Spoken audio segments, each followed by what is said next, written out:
Family gathering nowadays feels like there's something missing, right? If it does, and you wonder how family gatherings used to be like, then yes, this is what we are going to talk about. 13 old family activities that faded into history. We are talking about the time when families used to go on vacations to Florida or Myrtle Beach for spring break, and the teens used to smoke actual cigarettes and not nicotine vapor while hiding it from their parents. Some of the families sent their kids to church and they did things with the youth group. And at the same time, some guys rode skateboards around town listening to punk music in the 80s. That was the time when they went to Pizza Hut to annoy the staff by discreetly turning up their jukebox. They did many other stuffs as well, like board and card games. As the evening sun sets, families huddle around a worn Monopoly board, the flickering candlelight casting shadows on their excited faces.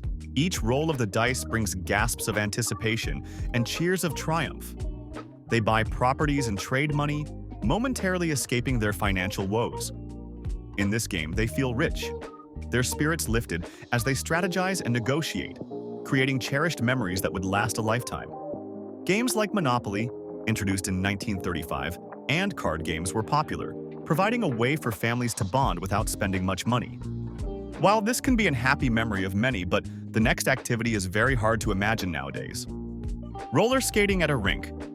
In the 70s, rink would have all-night skates at the local roller dome. Parents would drop their kids off at the roller rink at around 9 p.m. or whenever and pick them up in the morning. The rink employees wouldn't let anyone leave the building without a parent picking them up.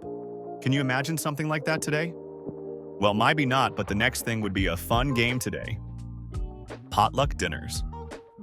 Potluck dinners were a beloved way for families to gather and share their culinary creations. Each member would bring a dish, often passed down through generations, creating a feast that celebrated family traditions. The variety of flavors and stories behind each dish sparked conversations and connections. While potlucks still occur, the convenience of takeout and catered meals has diminished their frequency. Scavenger hunts. Families would organize scavenger hunts, turning their backyards or local parks into adventure zones. Clues would lead participants to hidden treasures, encouraging teamwork and exploration. The thrill of racing against the clock to find items created lasting memories. Although scavenger hunts can still be found at gatherings, they often lack the charm of the simpler, homemade versions of the past. Kite flying. On sunny afternoons, families would gather in open fields to fly kites, watching them dance against the blue sky. This activity required teamwork to launch and control the kites, fostering a sense of unity and joy. The sight of colorful kites soaring high was a symbol of carefree days. While kite flying remains a pastime, it has become less common as families turn to more structured forms of entertainment. Storytelling sessions.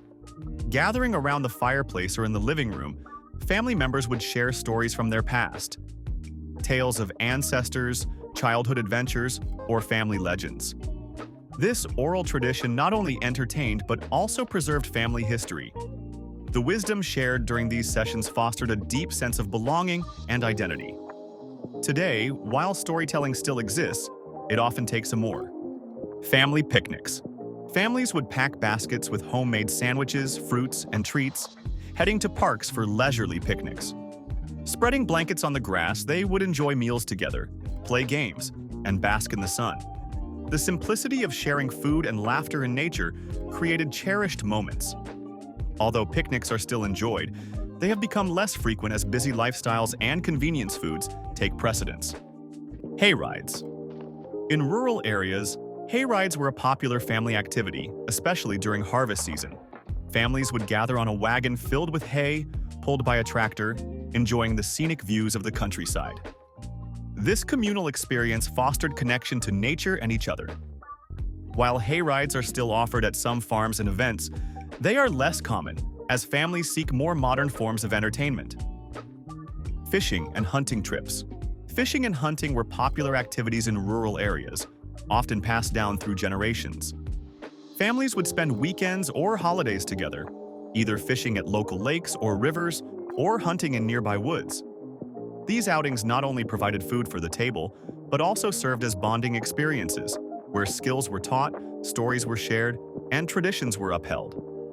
Canning parties. As families prepared for winter, canning parties became a popular activity. Neighbors would gather to preserve fruits and vegetables, sharing recipes and techniques.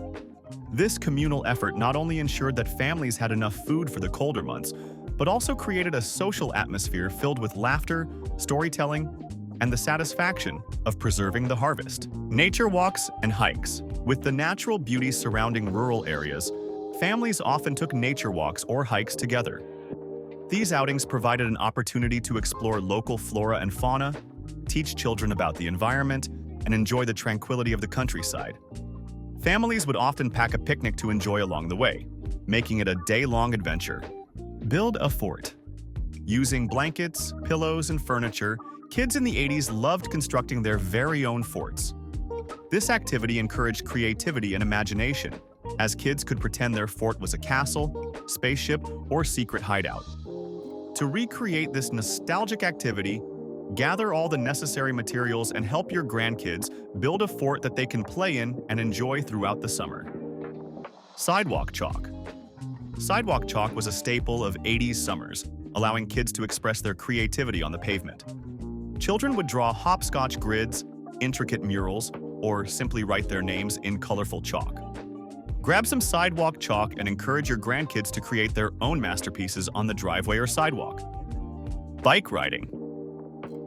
Bike riding was a popular 80s activity that offered kids a sense of freedom and adventure. Riding bikes on a family outing provided hours of entertainment and exercise. Dry amusement parks. Dry amusement parks in the 80s offered a blend of thrill and family-friendly fun. Parks like Six Flags and Cedar Point became popular destinations, featuring roller coasters and attractions that were often themed around popular culture. Each ride and attraction often told a story, whether it was the haunted mansion or a pirate ship adventure, immersing visitors in a narrative that sparked their imagination. The design of these parks was crucial. Colors, sounds, and even the layout were crafted to create an engaging experience that transported guests into a different world.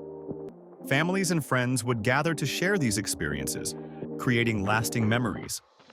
The thrill of a roller coaster ride was not just about the adrenaline, it was about the screams, laughter, and camaraderie shared among riders. Water parks. Water parks emerged as a refreshing escape during the hot summer months of the 80s, combining fun with a sense of adventure. Parks like Wet n Wild featured themed zones, from tropical paradises to adventurous slides, each area telling its own story.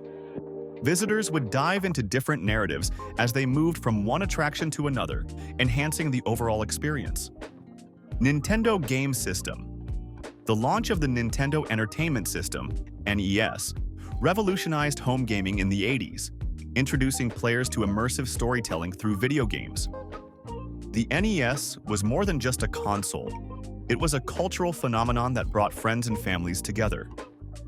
Game nights became a staple, where players would share strategies, celebrate victories, and even commiserate over losses, creating a shared storytelling experience. So guys, that was the video. I hope you have experienced at least 2 or 3 activities from here. And if not, then sorry to say, brother, but you are adopted. Just kidding. How can I know that? Until you are my son, which I hope you are not because I am still a virgin. Anyway, if you want to know about some old popular movies from past, then click in this video.